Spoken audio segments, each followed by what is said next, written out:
बाप ने बुखार, बुला हरामजादे को, पाखंडी कहीं का। शोरगुल सुनकर गफूर मियाँ घर से निकलकर बुखार में कांपता हुआ बाहर आ खड़ा हुआ। फूटी दीवार से सटा हुआ एक पुराना बबुल का पेड़ है, उसकी डाल से एक बैल बंधा हुआ है। तर्करतन ने उसकी तरफ इशारा करते हुए कहा, ये क्या हो रहा है? सुनो तो सही, ये हिंदुओं का गांव है, जमींदार ब्राह्मण है, सो भी कुछ होश है। उसका चेहरा गुस्से और धूप से सुर्ख हो गया था, लिहाजा उस मुंह से गर्म और तीखी बात ही निकलेगी। मगर कारण ना समझने से गफूर सिर्फ मुंह की तरफ ही देखता रहा। तर्करतन ने कहा, सवेरे जाते वक्त देख गया था बंधा है, और दोपहर को लौटते वक्त देख रहा हूँ कि ज्यों का त्यों बंधा हुआ है। गौ हत्या होने पर मालिक साहब तुझे जिंदा गाड़ देंगे। वे ऐसे ब्राह्मण नहीं हैं। क्या करूं पंडित जी महाराज, बड़ी लाचारी में पड़ गया हूँ। कई दिन से बुखार में पड़ा हूँ। पगहा पकड़कर थोड़ा बहुत चारा लाता सो होता नहीं, चक्कर खाकर गिर पड़ता हूँ। तो खोल दे, आप ही चर आएगा। कहाँ छोड़ आऊँ पंडित जी, लोगों के धान अभी सब झाड़ी नहीं गए हैं, खलिहान में पड़े हुए हैं। पुआर भी अभी तक ज्यों का त्यों पड़ा है, और मैदान तो सब सूख कर सफाचट हो रहा है। कहीं भी मुट्ठी भर घास नहीं। किसी के धान में मुंह मार दे, किसी का पुआर तहस नहस कर डाले, कोई ठीक नहीं। छोड़ू तो कैसे छोड़ू महाराज? तर्करतन ने जरा गर्म होकर कहा, नहीं छोड़ता तो कहीं छां में बांधकर 2 आंटी उहाल ही डाल दे। जब आया करेगा तब तक। तेरी लड़की ने भात नहीं रांधा, माड़ पानी दे दे, थोड़ा सा पी लेगा। गफूर ने कुछ जवाब नहीं दिया। निरुपाय की भांति तर्करतन के मुंह की तरफ देखता रहा। उसके मुंह से एक दीर्घ निश्वास निकल पड़ा। तर्करतन ने कहा, सो भी नहीं है क्या? पुआल सब क्या कर दिया? हिस्से में जो कुछ मिला था सो बेच बुझाकर पेटाए स्वाहा। बैल के लिए भी थोड़ा सा नहीं रखा?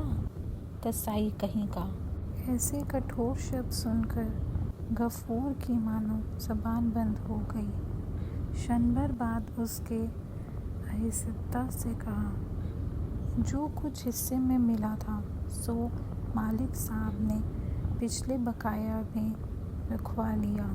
रो बिलख कर हाथ पांव जोड़ के कहा, बाबू साहब, हकीम हैं आप, आपका राज्य छोड़कर भाग थोड़ी ही जा सकता हूँ। मुझे थोड़ा सा उहाल दे दीजिए, छप्पर छानना है, एक कोठरी है, बाप बेटी को रहना है, सो भी खैर इस साल ताड़ पत्तों से गुजारा कर लूँगा, लेकिन मेरा महेश भूखों मर जाएगा। तर्करतन ने हंसकर कहा, ओफो, और आपने शौक से इसका नाम रख छोड़ा है महेश? हाँ, हंसी आती है। मगर यह व्यंग गफूर के कानों में नहीं गया। वह कहने लगा, लेकिन हकीम की मेहरबानी नहीं हुई। 2 महीने की खुराक लायक धन हम लोगों को दे दिया, लेकिन पुहाल सब हिसाब में ले लिया। इस बेचारे को एक तिनका तक नहीं मिला। यह कहते कहते उसका गला भर गया, किंतु तर्करतन को उस पर करुणा नहीं आई। बोले, अच्छा आदमी है तू तो, पहले से ले रखा है, देगा नहीं। जमींदार क्यों तुझे अपने घर से खिलाएगा? अरे तुम लोग तो राम राज्य में बसते हो, आखिर कौम तो नीची ही ठहरी, इसी से बुराई करता फिरता है।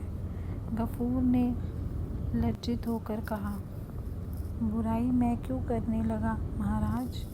उसकी बुराई तो हम लोग नहीं करते, लेकिन दूँ कहाँ से बताइए? 4 बीघे खेत हिस्से में जोतता हूँ, पर लगातार 2 साल अकाल पड़ गया।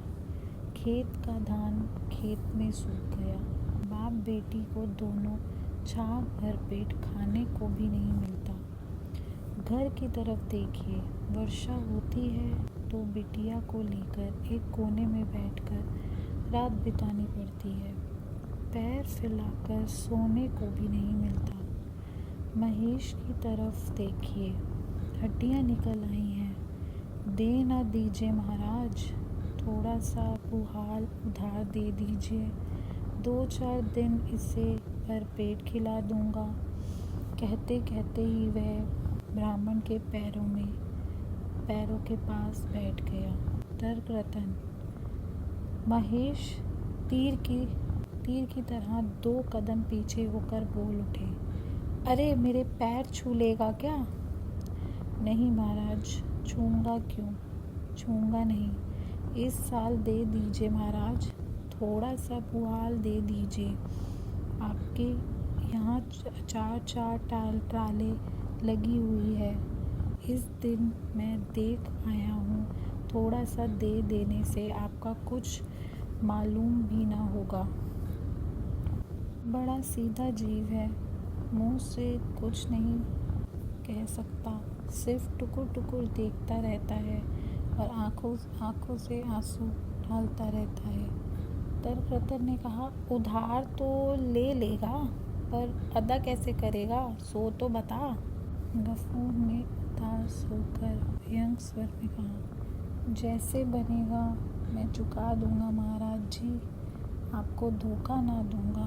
तर्क रतन महाराज ने मुंह से एक प्रकार का शब्द करके गफूर के व्याकुल कंठ का अनुकरण करते हुए कहा, धोखा नहीं दूंगा, जैसे बनेगा चुका दूंगा। रसिक नगर बन रहा है, चल चल हट, रास्ता छोड़, घर जाना है, बहुत अबेर हो गई है। इतना कहकर मुस्कुराते हुए कदम बढ़ाया ही था कि अचानक डर से पीछे हटते हुए गुस्से में आकर कहने लगा, अरे मार, सींग हिलाकर मारने आ रहा है। सींग मारेगा? गफूर उठकर खड़ा हो गया। पंडित जी के हाथ में फल फूल और भीगे चावलों की पोटली थी।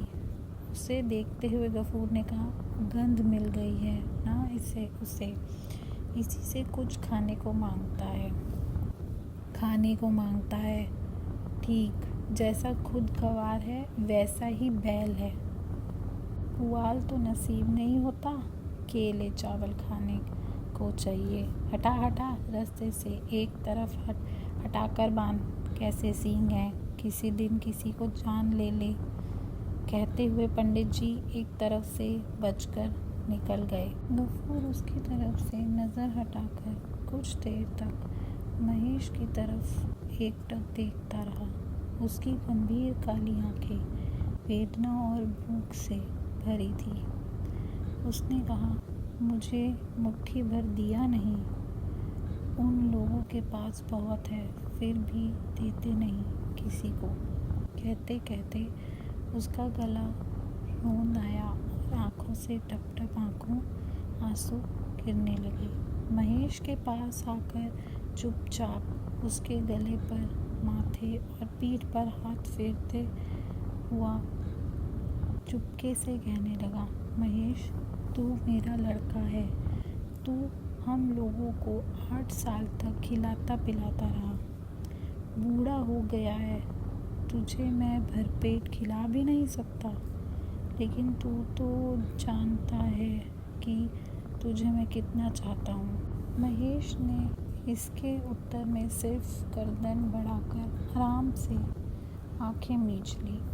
गफूर अपने आंसू महेश की पीठ पर पहुँचता हुआ उसी तरह अस्फुट स्वर में कहने लगा, जमींदार ने तेरे मुंह का कौर छीन लिया।